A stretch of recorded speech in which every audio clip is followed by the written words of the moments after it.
arrêtez tout ce que vous faites, tout de suite. En ce moment, j'ai besoin de votre attention totale et sans partage, non pas parce que je veux vous effrayer, non pas parce que je veux remplir votre cœur d'anxiété et d'effroi, mais parce que je vous aime d'un amour qui m'oblige à parler lorsque parler est l'acte de protection le plus important que je puisse offrir. Ce que je vais vous dire n'est pas destiné à vous paralyser de peur. Il est destiné à vous préparer. Il est destiné à vous armer.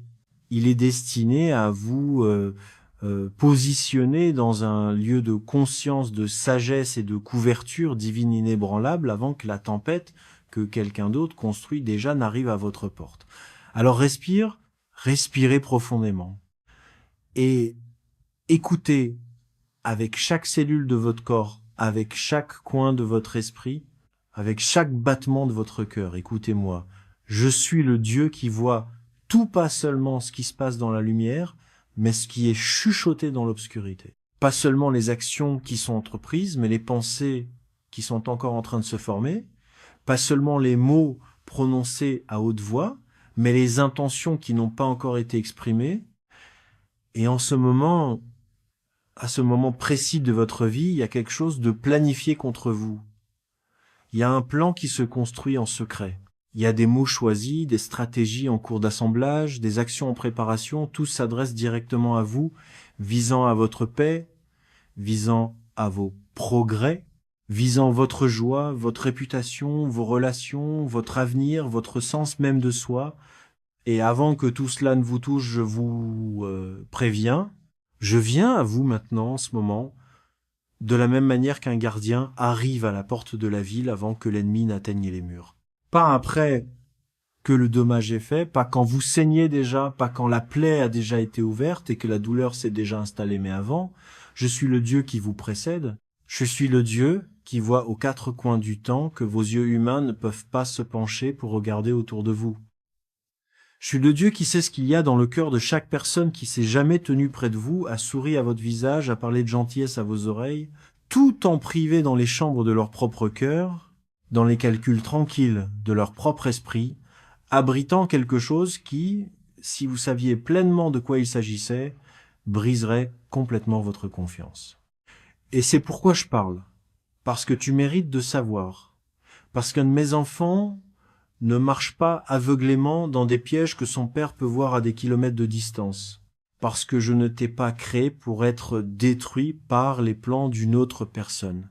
Vous n'avez pas été amené dans ce monde avec une telle intentionnalité, avec un tel détail, avec un tel investissement divin, pour être défait par la haine, la jalousie, l'insécurité ou l'ambition de quelqu'un d'autre. Ce n'est pas votre histoire, ce n'est pas ta fin, mais j'ai besoin que tu m'écoutes, j'ai besoin que tu sois réveillé, parce que ce qui s'en vient nécessite votre conscience. Permettez-moi de vous dire quelque chose sur la personne ou les personnes qui envisagent de vous blesser terriblement. Je vous donnerai pas toujours de noms. Les noms sont parfois moins importants que la compréhension. Et ce que je veux que vous compreniez d'abord et le plus fondamentalement, c'est ceci, les personnes qui prévoient de vous blesser sont pas vos égales en ce moment. Ils agissent pas à partir d'un lieu de force. Ils ne complotent pas contre vous parce qu'ils sont puissants. Ils complotent contre vous parce qu'ils ont peur de vous. Ils ont peur de ce que vous portez. Ils ont peur de ce que tu deviens. Ils ont peur de la lumière qui est en vous, de l'affectation qui est sur votre vie, du destin qui est attaché à votre nom. Les gens ne planifient pas contre la médiocrité. Les gens n'investissent pas l'énergie de la malveillance dans des choses qu'ils ne perçoivent pas comme une menace. Le fait que quelqu'un envisage de vous blesser est, d'une manière tordue, un témoignage de votre importance. La personne qui a l'intention de vous blesser vous a observé. Ils vous ont étudié, peut être beaucoup plus attentivement que vous ne réalisez. Ils ont observé vos forces et ils ont catalogué vos vulnérabilités. Ils savent sur quel bouton émotionnel appuyer pour vous envoyer en spirale. Ils savent quelle relation compte le plus pour vous et ils ont calculé comment endommager ces relations de l'intérieur. Ils connaissent vos insécurités, soit parce que vous leur faisiez suffisamment confiance pour partager ces insécurités, soit parce qu'ils étaient suffisamment perspicaces pour les identifier par eux-mêmes. Ils ont construit une arme spécialement conçue pour vous, en utilisant les connaissances qu'ils ont acquises en se tenant debout en votre présence, en mangeant à votre table, en recevant votre gentillesse, peut être même en prétendant être votre ami, et c'est la partie qui fera le plus mal. Quand elle atterrira complètement, c'est probablement quelqu'un que vous connaissez. C'est probablement quelqu'un que vous ne soupçonneriez pas immédiatement. C'est probablement quelqu'un dont la trahison, quand elle surviendra, ressemblera à une blessure physique dans votre poitrine. Parce que les complots vraiment dommageables contre la vie d'une personne ne viennent pas d'étrangers. Les étrangers manquent de connaissances et d'accès. Les attaques vraiment dévastatrices proviennent de personnes qui étaient assez proches pour connaître vos points faibles, assez proches pour gagner votre confiance, assez proches pour être dans la pièce lorsque vous n'étiez pas surveillé. Les écrits anciens confirment cette vérité à plusieurs reprises. Ce n'est pas un ennemi qui me fait des reproches que je pouvais supporter. C'est toi, une personne comme moi, mon compagnon, mon ami proche. La trahison, par définition, nécessite de la proximité. Mais ne laissez pas cette vérité vous endurcir de façon permanente contre tous les peuples. Ne laissez pas cet avertissement construire des murs si épais que personne ne pourra plus jamais vous atteindre. C'est pas la réponse vers laquelle je vous appelle. Je vous appelle au discernement, ce qui est différent de la suspicion. La suspicion traite tout le monde comme une menace. Le discernement signifie simplement garder les yeux ouverts, garder votre esprit sensible, faire confiance à ce que je vous montre sur les gens plutôt qu'à ce que les gens vous montrent sur eux-mêmes. Laissez-moi vous dire ce qui motive la personne qui a l'intention de vous blesser. Permettez-moi de tirer le rideau sur le moteur de leurs intentions. À la racine de la plupart des plans pour détruire une autre personne, sous les stratégies, sous les manipulations, sous les mots soigneusement choisis, et les circonstances orchestrées, il y a la jalousie. Jalousie crue, acide, dévorante, le genre qui se prépare depuis longtemps, le genre qui a commencé comme de l'admiration, mais lorsqu'il n'était pas géré judicieusement, se transformait en ressentiment, le genre qui ne peut pas célébrer vos victoires parce que chaque victoire que vous vivez est pour eux comme une perte personnelle. Le genre qui regarde votre vie et ressent de la douleur, non, pas parce que votre vie est parfaite, non pas parce que vous n'avez pas souffert, non pas parce que vous n'avez pas gagné ce que vous portez, mais parce que la comparaison les fait se sentir petits, et se sentir petit leur est intolérable. La jalousie est un feu qui brûle celui qui l'apporte bien plus qu'il ne brûle celui qu'il vise. Et la personne qui a l'intention de vous blesser brûle déjà, il souffre déjà. Le stratagème qu'ils construisent contre vous ne vous concerne pas vraiment, il s'agit d'eux. Il s'agit de l'inadéquation qu'ils ressentent lorsqu'ils vous regardent. Il s'agit du rêve dans leur propre cœur qu'ils n'ont pas poursuivi et de la rage qu'ils ressentent lorsqu'ils vous regardent poursuivre le vôtre. Il s'agit de la version d'eux-mêmes qu'ils souhaitent être, mais qu'ils n'ont pas choisi de devenir, et du ressentiment qui s'est transféré illogiquement, mais puissamment sur vous, pour avoir osé devenir la personne qu'ils souhaitent secrètement être. Je veux que vous compreniez cela non pas pour excuser ce qu'ils planifient. Je ne vous demande pas de le minimiser, de le rejeter, de prétendre que cela ne se produit pas. Ce qu'ils planifient est réel, et le potentiel de causer de réels dommages est réel. Mais je veux que vous en compreniez l'origine, parce que comprendre l'origine des ténèbres de quelqu'un empêche ces ténèbres de vous pénétrer. Lorsque vous comprenez que leur attaque est enracinée dans leur propre douleur, dans leurs propres blessures non résolues, dans leurs propres peurs non comblées, cela cesse d'être personnel. Et quand il cesse d'être personnel, il cesse d'avoir le pouvoir de vous définir. Tu n'es pas la cause de leur douleur. Vous êtes simplement la cible la plus proche pour cela. Je vois les mensonges qui sont préparés et chargés comme des armes contre ton nom. Les mots sont parmi les choses les plus puissantes qui existent. Je le sais mieux que n'importe quel être de l'univers. Parce que j'ai moi-même créé le monde avec des mots. Que la lumière soit, et il y avait de la lumière. Le pouvoir de création des mots est immense, mais le pouvoir destructeur des mots est tout aussi immense. Et la personne qui a l'intention de vous blesser l'a compris. Ils vont pas venir vers vous avec quelque chose de visible, quelque chose vers lequel vous pouvez pointer, quelque chose qui laisse une blessure évidente.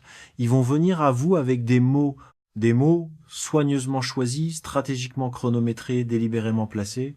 Ils vont raconter des histoires sur vous qui ne sont pas vraies ou qui sont si habilement déformées à partir d'un fragment de vérité qu'elles deviennent presque impossibles à défendre. Ils vont semer le doute sur votre personnage dans l'esprit des personnes que vous aimez et des personnes dont vous avez besoin. Ils vont parler dans des pièces dans lesquelles vous n'êtes pas, façonner des perceptions que vous ne pouvez pas voir immédiatement se façonner, construire un récit sur qui vous êtes qui contredit tout ce que vous savez être vrai sur vous-même. Et ils vont le faire avec un visage calme, avec un ton convaincant, peut-être même avec des larmes, parce que les meilleurs manipulateurs ont appris à militariser la vulnérabilité elle-même. Ils parleront à vos amis et trouveront ceux dont la confiance est suffisamment superficielle pour être ébranlée. Ils parleront à votre famille et exploiteront les tensions préexistantes qui y vivent déjà. Ils parleront à vos collègues, à votre communauté, à votre entourage, et ils ne parleront pas fort mais doucement, car un poison silencieux se propage plus loin qu'une accusation publique qui peut être contestée et défendue. Ils seront stratégiques à ce sujet, patients à ce sujet. Ce n'est pas un plan impulsif. Cela a été envisagé. Cela a été délibéré. Cela a été conçu.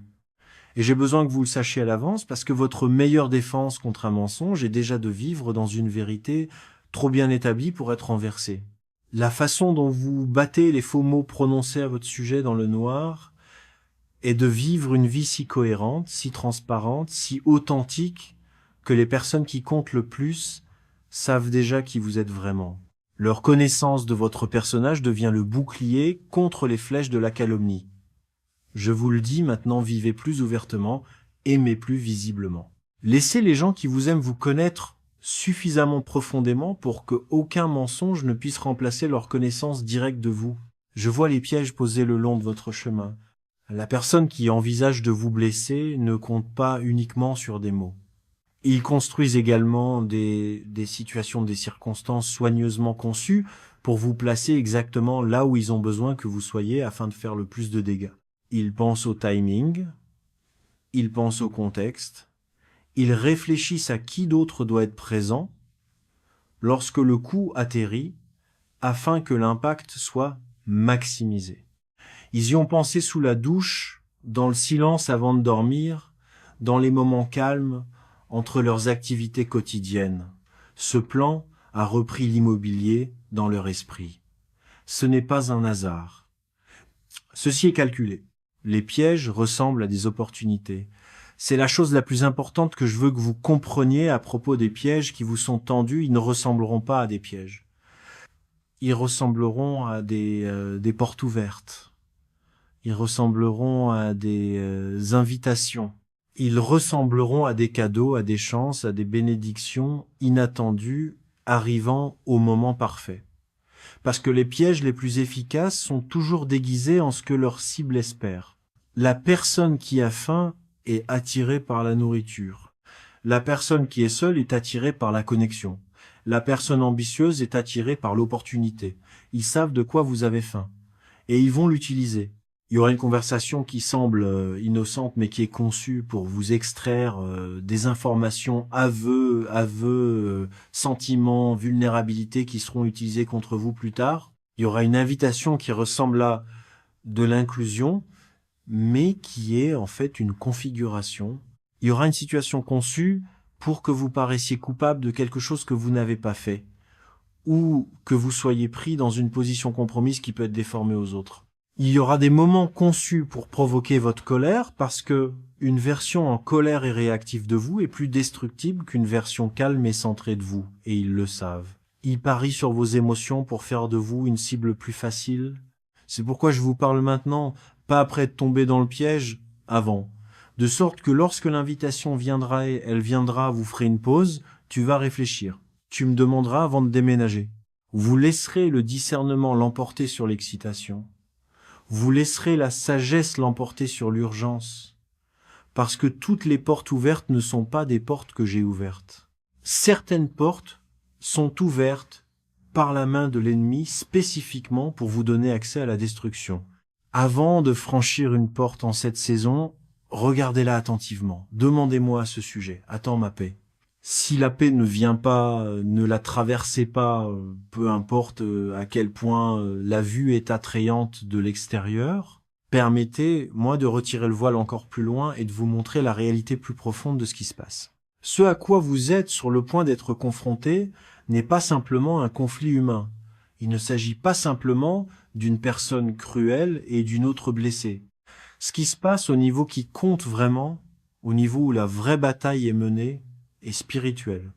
La personne qui envisage de vous blesser est, sciemment ou inconsciemment, utilisée comme un instrument dans un conflit plus vaste. Un conflit entre la lumière et les ténèbres.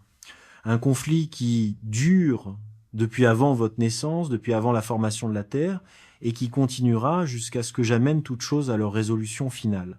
Il y a une obscurité dans ce monde, une force d'opposition, de destruction, de vol et de manipulation qui étudie les destinées, qui regarde des vies se construire avec un dessein divin et méprise ce qu'il voit. Cela ne peut pas créer, ne peut pas générer de beauté, de sens ou d'amour à lui seul. Et donc il se consacre à détruire ce que j'ai créé. Et vous, avec votre mission, votre potentiel, votre capacité à avoir un impact sur le monde qui vous entoure, vous avez attiré son attention. C'est pas une raison pour la terreur. C'est une raison de comprendre. Parce que comprendre la nature d'une bataille est la première condition pour la gagner. La personne utilisée contre vous peut même ne pas comprendre pleinement qu'elle est utilisée. L'obscurité ne s'annonce pas toujours honnêtement. Il n'entre pas dans la vie d'une personne portant une étiquette claire. Il entre par les blessures non cicatrisées, les ressentiments non résolus, les portes ouvertes de l'amertume, de l'envie et de la fierté. Il entre par les endroits où une personne s'est permise de rester brisée. Et il se sent chez lui dans cet brisement. Il murmure des pensées qui ressemblent à celles de cette personne, mais qui sont des graines plantées de l'extérieur. Cela alimente des sentiments qui existaient déjà et les intensifie vers l'action. La personne qui a l'intention de vous blesser peut être autant victime de l'obscurité que vous êtes sur le point de l'être si vous n'êtes pas protégé. C'est pourquoi votre arme première et la plus importante n'est ni la stratégie, ni l'intelligence, ni la confrontation. Votre première arme est spirituelle. C'est la couverture de la prière. C'est l'autorité qui vous appartient en tant qu'enfant à moi. C'est l'armure spirituelle que j'ai décrite dans les écrits anciens, la ceinture de la vérité, la cuirasse de la justice, le bouclier de la foi, qui éteint chaque flèche enflammée dirigée vers vous. La bataille est réelle, l'armure est réelle, et la victoire est déjà à moi, ce qui signifie qu'elle est déjà à vous. Je dois vous préparer pour le moment où le plan se déroule, parce que ressentir la blessure de la trahison est l'une des expériences les plus déstabilisantes auxquelles un être humain puisse être confronté. Quand cela arrivera, et une partie de cela arrivera, parce que je ne promets pas à mes enfants une vie sans douleur, je leur promets un Dieu qui traverse la douleur avec eux, vos émotions vont être accablantes. Ils vont vous frapper par vagues. La première vague sera un choc, l'incrédulité que cela se passe réellement, que cette personne a réellement fait cela, que la chose que vous soupçonniez peut être partiellement, mais que vous refusiez de croire pleinement, c'est avéré vrai. Le choc est la première tentative de l'esprit de se protéger de la taille d'une blessure qu'il n'est pas prêt à traiter d'un seul coup. Puis viendra le chagrin d'une confiance brisée, le chagrin d'une relation qui existait sous une forme qui doit maintenant être comprise différemment.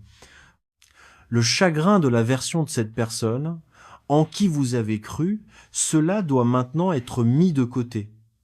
Le chagrin causé par la trahison est aussi réel et aussi légitime que tout autre chagrin. Ne laissez personne vous précipiter ou le minimiser. Je t'ai créé avec la capacité de ressentir profondément, et ressentir profondément face à ce genre de blessure n'est pas une faiblesse. C'est le prix à payer pour avoir aimé sincèrement dans un monde où l'amour n'est pas toujours rendu en nature. Puis viendra la colère. Et la colère se sentira comme du feu. Il voudra agir, il voudra riposter. Il voudra exposer, confronter, faire ressentir à la personne qui vous a blessé une partie de ce qu'elle vous a fait ressentir. Je comprends cette colère. Cela ne me surprend pas. Cela ne me choque pas. Je ne vous demande pas de prétendre que ce n'est pas là. Mais je vous demande de toute urgence de savoir ce qui est le mieux pour votre âme, de ne pas laisser la colère prendre vos décisions. N'agissez pas dans la chaleur de la plaie. Ne répondez pas lorsque vous êtes dans le feu de la douleur brute, parce que les décisions prises à ces moments-là, bien qu'elles se sentent complètement justifiées, bien qu'elles se sentent absolument nécessaires, coûtent souvent plus cher que la blessure initiale. Une réaction imprudente à une attaque peut faire plus de dégâts dans votre vie que l'attaque elle-même. Attends. Respire. Venez à moi. Pleurez. Si vous avez besoin de pleurer, et vous devrez peu, être pleuré profondément, complètement, laisse-le sortir avant moi. J'ai de larges épaules. J'ai reçu les larmes des gens brisés depuis la nuit des temps, et je ne leur ai jamais dit une seule fois que c'était trop. Pleure en ma présence. Crie si tu as besoin de crier. Dites-moi à quel point c'est injuste, parce que c'est injuste. Dis-moi à quel point ça fait mal, parce que ça fait profondément mal. Mais faites tout cela devant moi, puis attendez que je vous dise quoi faire ensuite, parce que ce que je vous dis de faire ensuite vous protégera bien mieux que ce que vos émotions blessées vous disent actuellement de faire. Il y a des choses que tu ne dois pas faire. J'ai besoin d'être très explicite à leur sujet. Ne cherche pas à te venger. Je sais que ce sera tentant. Je sais que la partie de vous qui mesure l'équité dira « on ne peut pas leur permettre de s'en tirer avec ça. Quelqu'un doit les faire payer. » Si personne d'autre ne le fait, je le ferai. Et je comprends ce sentiment. Mais écoutez-moi là, dessus, attentivement, la vengeance n'est pas la justice. Et la vengeance n'est pas à vous de porter. La vengeance m'appartient. C'est pas une déclaration passive. C'est pas une politesse théologique polie, conçue pour que vous vous sentiez mieux alors que l'injustice n'est pas résolue. C'est une déclaration de mon caractère et de ma compétence. Je vois ce qu'ils ont fait. Je vois tout cela, pas seulement les parties que vous connaissez, mais toutes ces dimensions, toutes les intentions qui se cachent derrière, tous les dommages qu'il a causés, et je suis un Dieu de justice. Ce qui vous a été fait sera comptabilisé. Pas peu, être. Pas peu, être. Il sera comptabilisé. Lorsque vous vous vengez entre vos propres mains, ce que vous faites réellement est de retirer la situation de ma juridiction et de la placer dans la vôtre. Et vos mains, aussi capables soient-elles, ne sont pas équipées pour rendre justice comme je le peux. Vous pouvez pas tout voir, vous pouvez pas tout peser, vous pouvez pas expliquer toutes les causes et tous les effets, toutes les ondulations et conséquences. Je peux, et ma justice est bien plus complète, bien plus précise, bien plus approfondie que tout ce que vos représailles pourraient produire. Laisse-moi m'en occuper. Votre travail n'est pas de rembourser. Votre travail est de reconstruire. Ne devenez pas sa mère. C'est la conséquence à long terme la plus dangereuse d'une terrible blessure, pas la blessure elle-même, mais ce que la blessure fait à votre cœur si vous ne me permettez pas de la guérir correctement. L'amertume est ce qui se passe lorsque la douleur est scellée à l'intérieur d'une plaie fermée, sans lumière, sans air, sans le processus de purification du chagrin, du pardon et de la guérison divine. Ça s'envenime, ça se propage. Cela commence à tout colorer, pas seulement votre relation avec la personne qui vous a blessé, mais votre relation avec vous-même, avec les autres, avec la vie, avec moi. Cela fait de vous quelqu'un que vous n'étiez pas conçu pour être. Cela vous rend dur quand vous avez été construit pour être fort, mais doux. Cela vous rend méfiant quand vous avez été construit pour être perspicace, mais ouvert. L'amertume est l'ennemi remportant une deuxième victoire après la première en utilisant la blessure qu'ils ont causée comme instrument de votre destruction interne. Ne rétrécissez pas.